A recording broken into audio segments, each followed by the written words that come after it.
Hi, my name is Spencer Brown, and I'm recording my introduction video for Module 1 for AEP 858 Data Analysis and Assessment. To introduce myself, I always like to just start off by some personal things about me, which would be obviously that I'm a husband and a father, as you can see in these pictures. And so you see my wife of 7 years there, and our two children who are now 5 and 3. So our house it's a busy one, but it's a lot of fun. Also in one of the pictures you see our dog Max, who we're his third home, and he's been just a tremendous dog for us. That was when he was still looking uh, a little scraggly from the previous time where he had to get shaved because of sandburrs, and so he's now got more of a full coat and looks a little better than that. So professionally, though, I started my career in Southeast Kansas as a high school math teacher and football and track coach. Currently, though, I am working as a Kansas MTSS and alignment state trainer with an emphasis in math. And so I travel around and work with different schools on getting their initiatives aligned and getting their whole kind of system aligned to really focus on student learning. And then within that, obviously, we do talk about interventions in math, reading, and behavior and social emotional learning. So as far as database decisions go in my organization, because I'm not in a school district, I just kind of wanted to talk for a minute about how we use data or how we train schools to use data. And so we talk to schools a lot about really their entire system fitting into one of these three areas: the district leadership team, the building leadership team, or the collaborative teams. And each of these areas should be looking at data from different levels. And so that's one thing that we train schools on is what district level data can we be looking at to see maybe, or are we having successful transitions for students from middle school to high school, right? And then you have your building leadership teams looking specifically at their data and saying, okay, why are 90% of our office referrals coming from the lunchroom? Are there things that we can do to structure that environment more appropriately in order to cut down on the behavioral issues there?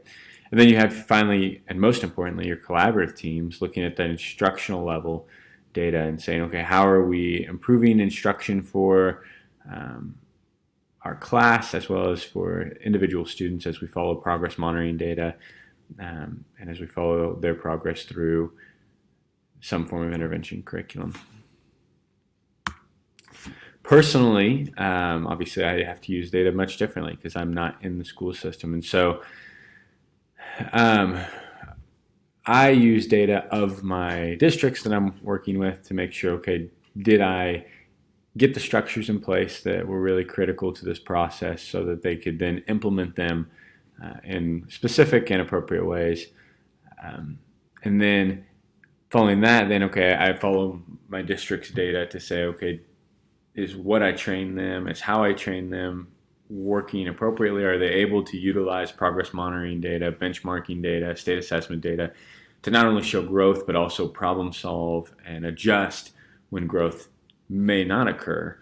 And then finally, from purely a training standpoint, we have evaluations each time we give trainings, full day trainings, where participants will fill out evaluations on me, and I can look back at that and say, okay, are there places that I can do a better job to meet my participants' needs? I would say a place that we could certainly improve our use of data, or my use of data, is in a couple areas. One, if I could engage, well, first I'm going to talk about the second one first. If I could make sure that I establish evidence of learning in the trainings, and so rather than just make sure that I'm getting the information out, what evidence do I have that the participants are truly learning what I'm stating? And we have a few ways to do that, but I think it's a place that I could certainly improve in.